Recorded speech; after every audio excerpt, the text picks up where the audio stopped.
Is your boy okay? Why does he wear a bra?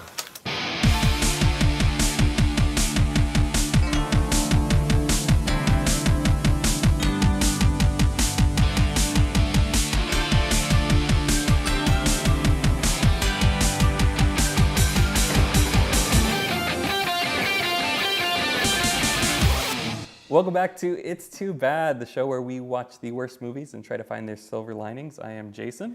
And I'm Ted, and what we do is we watch bad films for you. I mean, it's not easy to make a film. No. So what we try to do is find what's good Yeah. in a film that is so terrible. And this being Thanksgiving and all, Yeah. the season of thanks, we each got to pick a bad movie that we're thankful for that's out there. And mine is Blended. Adam Sandler, Drew Barrymore, back for another one. Yeah, this is their third one. Yeah. And to me, their chemistry is perfect. I absolutely love these two together. Now, individually, they're not great. Yeah. They've grown up in their lives. They both have kids. They want to make a movie with that in it. So they're two families that somehow go to Africa in the magic of cinema, and they're on a safari and they fall in love. And they blend the families together with Terry Crews singing. Yes, they do. Yeah. Is this your first viewing of This is absolutely my first. I'm really Man. happy that we both got to share movies that we had seen but the other had not. Right. My issue with this was that it didn't really go for the family. It felt like a family film. Okay. And then the comedy was sort of inappropriate for your whole family to watch. Most of the kids in the movie are younger. Besides Bella Thorne, who plays the teenage daughter, everyone else is sort of 12 and under. It should have been more accessible to that age group. I agree. I wouldn't let my children see this film. But, you know, teenagers, why not? That's the comedy that they might like. I think he went way lowbrow on the comedy, and then he also had some stuff that worked. But he couldn't figure out how to navigate all the way through. He had some genuine parenting moments where a parent is like, yeah, that's what parenting's like. Even people that might be single or newly single or things like that, just the awkwardness of getting back out, I think they did that really well. There's a lot of things that a normal human being wouldn't do on a first date, a blind date. Okay. If you're actually going to get out and do it, don't take someone to Hooters. Yes. Okay, it is odd. And we look at when the first scene is him at Hooters with Drew Barrymore, and they're both trying to figure out ways to get out of this. And so they both don't want to be there. Right. Okay. We find out later on why Hooters is important because his wife managed Hooters. It's fine. I'm okay with that. But and then she dies of cancer. So we find all of this out. Well, the cancer thing in the first 2 minutes. Right. Because she tries to make fun of him. You know, I'm curious. With so many possible reasons, which one's the one your wife left you for? Cancer. I don't think he needs this woman, okay, but the family needed. He has 3 daughters. She has 2 boys. They can't connect with them for some reason, which I don't think is... that's a really terrible way to I have put 2 it. daughters and no boys. Yeah, and I don't think you have a problem connecting. no. You know, so I think that was a very weak premise Yeah. on how to do a comedy, but you get it where the boys need the dad and the girls need a mom, and you see that throughout It's the the film. Brady Bunch. Yeah. Obviously, they probably put this together saying, we want another Adam Sandler, Drew Barrymore movie. What are we going to make? There's no question. They didn't write the movie and throw them in. But I'm finally ready to accept Drew Barrymore as a parent. Okay. Just where she is in life and her age and how she acts now. I still have a problem with Sandler being a parent, and I think it's just the characters he's played in the past that's what I know from him, even though I know that he has kids. Okay, see, that's weird to me. I find it the opposite. Since I know Adam Sandler has kids and stuff, Right. so I see him as a dad-type figure. Drew Barrymore comes off completely unbelievable. She is so overmatched in this movie. Yeah. And the kids, their kids, her 2 boys, the casting, if the job was to make us hate those kids, they did a great job. Exactly. And she is a overbearing mother, a worrier. When she screams for her kids that are up on an elephant jumping around or whatever, it doesn't feel believable. I've never been a fan of her acting. I don't think she does a great job most of the time. That's just me. So you're saying you're not a big fan anyway? I'm not a huge fan of Drew Barrymore. Okay. But I think the timing was right on casting because, like I said, they didn't pick her to go in this movie. They made a movie around her. So since they had to, this was the time to do it. Another person I thought was really well cast was Joel McHale Okay. as her ex-husband.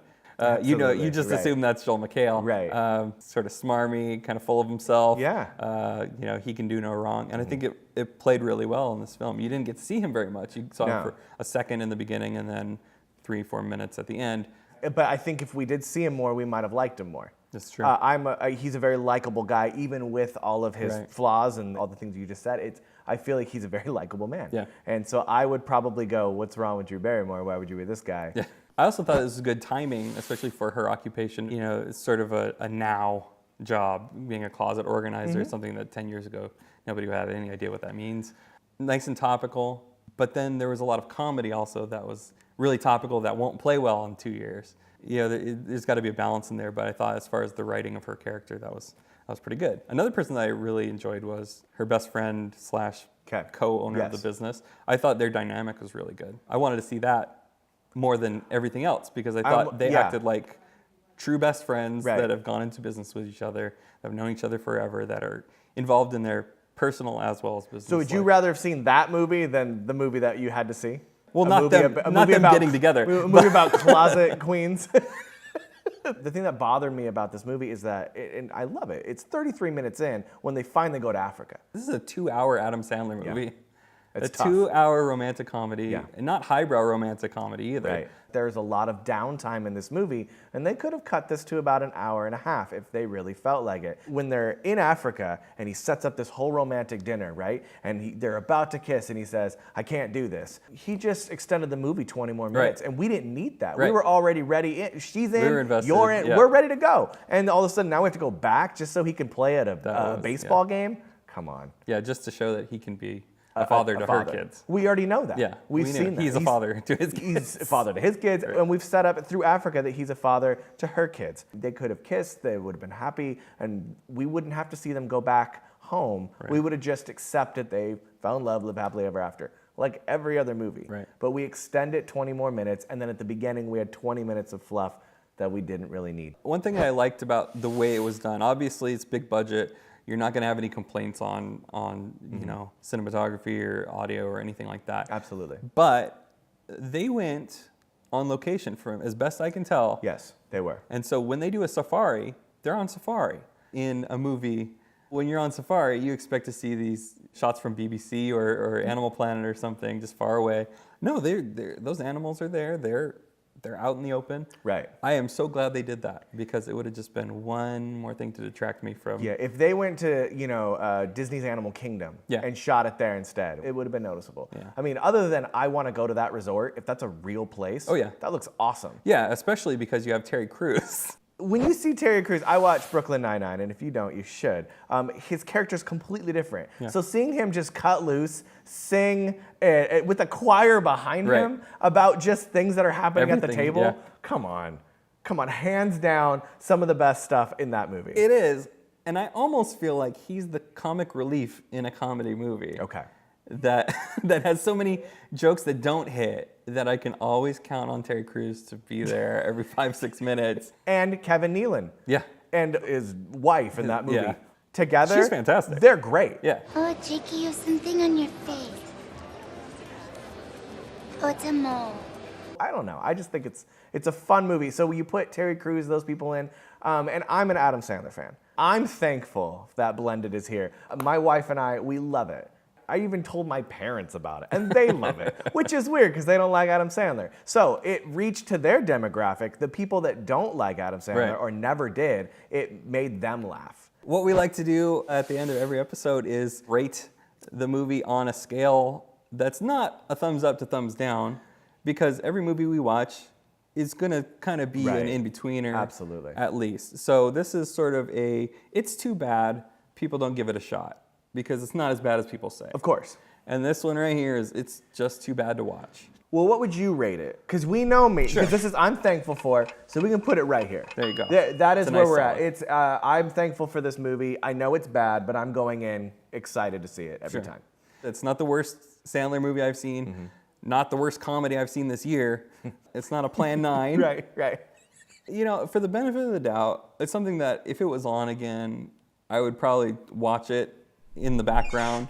I'm not gonna run to go see it, but I'll put it probably about there, just a little low. That's fair. You know? I'll take it. I'll take it. I was worried. Honestly, I was worried because this, you know. It wasn't much worse than I thought it was going to be based on the 14% on Rotten Tomatoes. Of course. And, you know, it didn't surprise me. And that's what I wanted. I was hopeful that it would surprise me because I think the two of them can make a good movie somewhere along the lines that's really good. If you like this video, don't forget to like and subscribe. Leave your comments down below. And don't forget about our podcast next week, which we'll be covering Blended again. And in 2 weeks, we'll be back right here with Jason's thankful film this year. I don't know what it is, but I'm kind of excited to watch it.